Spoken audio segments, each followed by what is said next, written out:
Hi friends, this is Cindy Blair from the Alexandria Museum of Art. Welcome to another AMoA Family Friday.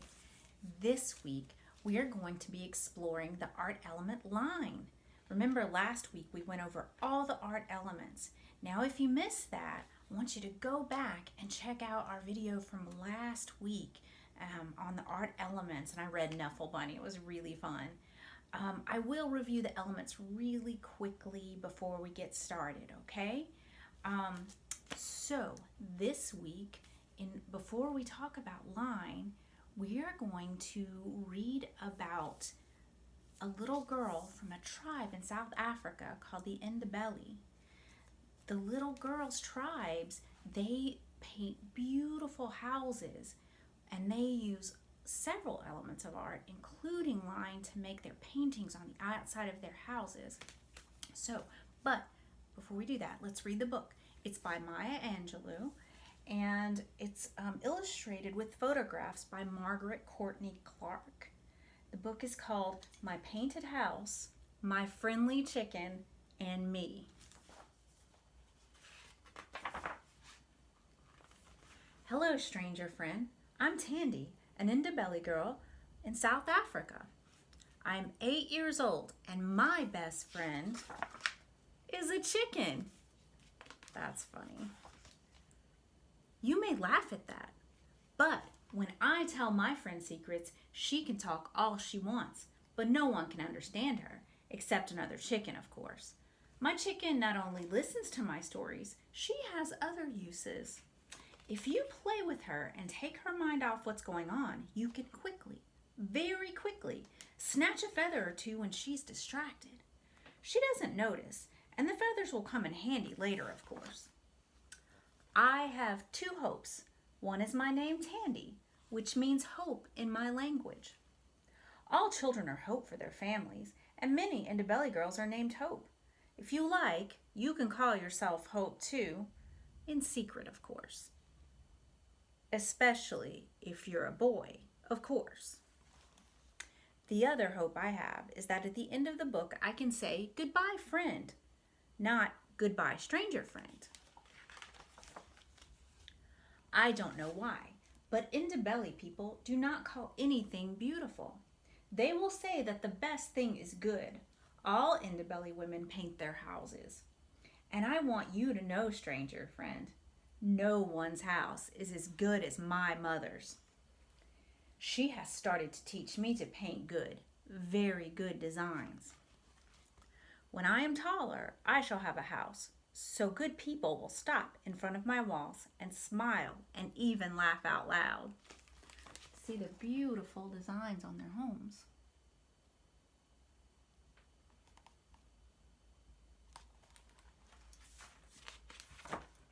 You have to have strong eyes to paint good, and your hand must not shake like a leaf on a tree, for you must fill a chicken's feather with paint and draw a line as straight as a spear. Ooh, it sounds like it must take a lot of practice. You must have the pattern inside your head, even before you dip the feather into the paint. So you've got a plan. Your hand must be steady to make the pattern sharp, and your legs must be strong because sometimes the walls are high.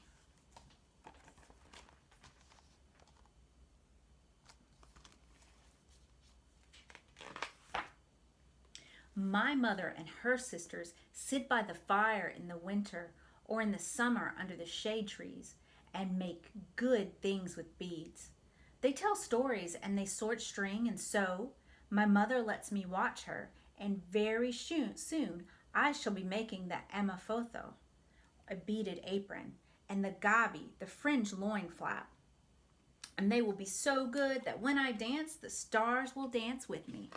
My father built us small houses, and my mother painted them. We pretend we can become small and go inside and have our meal. In my village, the children play with penny whistles and bicycles. Some are so shy, they try to lose themselves in their mother's blanket. And some just sit back deep inside themselves and look out at the world. Look how cute. When my friends and I go to school, we wear uniforms. Father bought them in town. See? They're very similar to what you might wear to school. But when we come home, we start jumping and laughing because we can take off those dry, dull clothes and put on our beads and look very good. Look how beautiful.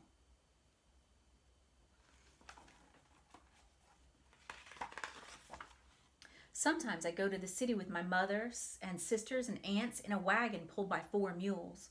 The women wear their best blankets and best neck rings and very good leg rings, of course. I'm always happy to see the city people stare at my mother and relatives because the city folk have nothing so good as the Ndebele women. Their houses are all one sad color, and the women I see have no beads at all. I feel sorry for them, and I give them a good smile. It must help because it makes them laugh. I wonder, are all little brothers in your village as mischievous as my little brother? He wears a sun cap because he's supposed to tend sheep, but he is so mischievous that sometimes I would like to give him away to someone far away. To a good person, of course. He tries to get into everybody's business and even wants to make a chicken his best friend. He will never succeed, mainly because you have to know how to speak to animals, and my brother can't help shouting. And of course the chicken runs away. Now, about my very friend, the chicken. She runs from me only when she's on her own errands, but when she is free, I take her in my arms and I tell her that, no, I can't tell you that because you are not a chicken. I've enjoyed telling you about my village, my mother and my squirmy brother, the beads and the painted houses, and my good friend the chicken. You may call me friend, and I would like to call you friend. If we ever meet, I will let you hold my chicken. She will keep your secret safe. You know why, of course. All right. That was a fun book. So that's one of my very favorite books. We're going to make our own designs inspired by those of the Ndebele people. But first, we're going to do a quick review of the art elements. Do you remember all 7? Artists use the elements of art to create amazing artwork. They are line, shape, form, value, color, space, and texture. Now, let's learn a little bit about the Ndebele people. They live in South Africa and Zimbabwe. The women are responsible for painting the homes. They use a variety of different kinds of lines for their artwork. They use bold black lines. They use straight lines that form shapes. Sometimes they use curvy lines to make things that look like they come from nature. Sometimes they use squiggly lines or zigzaggy lines. The Ndebele women also create beautiful and complex beadwork for clothing and other art. They pass these traditions and skills to their daughters. There's so much more to learn about the Ndebele people. Maybe you and your family can look up more about them online. Now that we've learned a little bit about the Ndebele people and their artwork, let's create our own designs inspired by them. To start, you'll need a few simple materials. You're going to need a ruler, although you don't have to have one. Any kind of straight edge will do, or you could just freehand your lines. You'll need a pencil. Well, you won't need a pen. I'm going to move that. Maybe if your pencil doesn't have an eraser, you might want one of those. And any kind of markers you want to use are fine, or you could use colored pencils or even crayons. Also, you're going to need a piece of paper. Our first step will be to take your ruler or straight edge, or you could freehand a giant X across the page. Remember, it doesn't have to be perfect. Just do your best. These lines don't have to be super dark. They're going to act as a guide for your design. Okay, now we're going to put a line through the middle of the X, all the way down the middle of the page. Next, we'll create a border by creating lines along the edges of the page. I used my ruler as a measure for how wide I wanted the line to be. There's no right or wrong answer here. It's just however you want to do it. I formed a rectangle with my border lines. Now I'm going to draw a few lines across that rectangle to give myself some boxes to make designs inside of. I did this one right through the middle, just to keep things kind of even, but you can do it however you want to. Now it's time to create some designs. I'm using the lines created by my grid as a guide, and I'm thinking about all the different kinds of lines I can make. I'm going to start with a zigzaggy line. I want my picture to be symmetrical, which means the same on one side as the other. So I'm going to create another zigzaggy line on the other side of this page. It doesn't have to be exactly the same. I'm just trying to do the best I can to make it sort of the same. As you continue to add different lines, your pattern will start to look very complex. But remember, just take it one line at a time, one shape at a time. Let one shape inform how you draw the next line.